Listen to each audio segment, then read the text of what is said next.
9 वर्षीय मुलीवर आजोबाकडूनच अत्याचाराचा प्रयत्न। पर्वती भागात नागरिकांच्या सतर्कतेमुळे अत्याचाराची घटना टळली। पोलिसांनी आरोपी आजोबाला अटक केली आहे।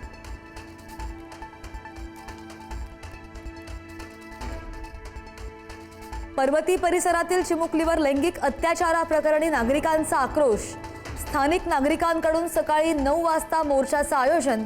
आरोपीला कडक शिक्षा करण्याची स्थानिक नागरिकांकडून मागणी।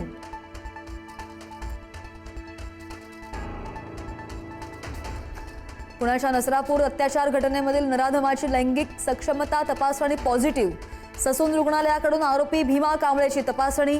न्यायवैद्यक अहवाल पोलिसांकडे सुपूर्द।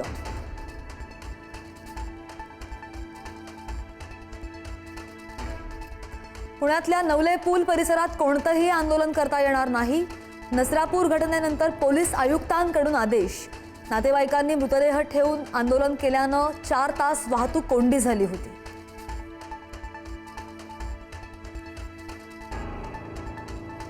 लैंगिक शोषण प्रकरणातील आरोपींना पॅरोल देऊ नका। मुख्यमंत्री फडणवीसांचे मंत्रिमंडळ बैठकीमध्ये विधी आणि न्याय विभागाला निर्देश।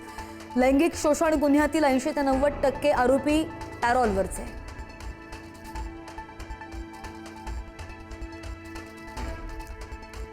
उपमुख्यमंत्री सुनेत्रा पवार आज दिल्ली दौऱ्यावर। बारामती पोटनिवडणुकीमधील विजयानंतर राज्यसभा सदस्यत्वाचा देणार राजीनामा।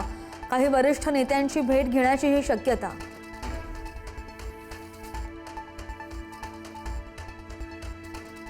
अभिनेते विजय यांच्या टीव्हीके पक्षाने सत्ता स्थापनेसाठी मागितला काँग्रेसकडून पाठिंबा। काँग्रेसचे नेते के.सी. वेणुगोपाल यांची माहिती। काँग्रेसच्या तामिळनाडू प्रदेश युनिटची आज चेन्नईमध्ये महत्त्वाची बैठक।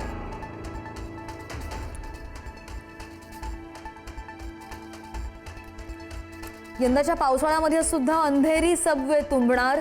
सल्लागारांचा अहवाल। सबवेवरील उड्डाणपूल व्यवहार्य नसल्याचा पालिकेचा निष्कर्ष।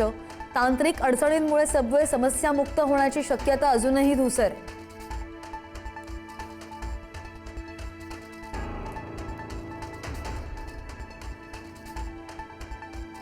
मुंबईमधील अनेक भागांमध्ये आज संध्याकाळी 6 वाजेपर्यंत पाणी पुरवठा बंद। कुर्ला आणि घाटकोपरमध्ये 30 तास पाणी कपात। पाणी काटकसरीने वापरण्याचं आवाहन।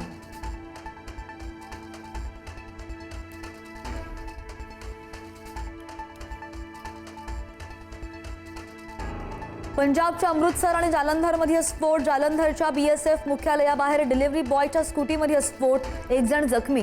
स्कूटीमध्ये स्फोटकं ठेवल्याची शक्यता। चौकशी सुरू।